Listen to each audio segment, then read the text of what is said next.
ഇന്നത്തെ വരുന്നത് കുറച്ച് ആടഫ്രൈ ഉണ്ട്, പിന്നെ ഞണ്ട് masala, mutton chops. Hello guys, ഈ തട്ടുകടയിലെ ഫുഡിന് വേറെ ടേസ്റ്റ് തന്നെയല്ലേ. നമ്മുടെ എടക്കരയിലെ ട്രെൻഡിങ് ആയ ടർക്കി ഫാമിലി തട്ടിനെ കുറിച്ചാണ് ഇന്നത്തെ വീഡിയോ. നമ്മുടെ ഇതിൻ്റെ ലൊക്കേഷൻ എടക്കര മൈജി ഷോപ്പിൻ്റെ തൊട്ടടുത്താണ്. ഇവിടെ തിങ്കളാഴ്ച കട അവധിയാവുമെന്നാണ് അവർ പറയുന്നത്. ഇവിടെ എന്താ വെച്ചാൽ ഓരോ ദിവസവും വെറൈറ്റി ഐറ്റംസാണ് ഉണ്ടാവാറുള്ളത്. അതുപോലെ തന്നെ ലൈവ് വെള്ളപ്പം, പുട്ട്, അങ്ങനത്തെ ഓരോ ഐറ്റംസും ഇതിനെക്കുറിച്ച് വ്യക്തമായിട്ട് ഇവിടുത്തെ ആൾ പറയുന്നുണ്ട്. നമുക്ക് നോക്കാം. സ്പെഷ്യൽ ഐറ്റംസ് എന്തൊക്കെയാണ്? ഇന്നത്തെ വരുന്നത് കുറച്ച് ആടഫ്രൈ ഉണ്ട്, പിന്നെ ഞണ്ട് മസാല, മട്ടൻ ചാപ്സ്, പിന്നെ ചെമ്മീൻ റോസ്റ്റ്. അങ്ങനെ ഓരോ ദിവസം വെറൈറ്റി ഒക്കെയാണ്. മൊയിലുണ്ടോ? താറാവ്.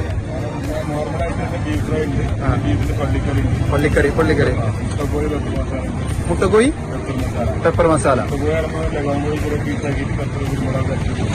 പിന്നെ ബോട്ടി ഫ്രൈ ഉണ്ട്, ചിക്കൻ പീസ് നോർമലായിട്ട് വരുന്നുണ്ട്, പിന്നെ ചിക്കൻ പാർട്സ് ഉണ്ട്, മീൻകറി ഉണ്ട്.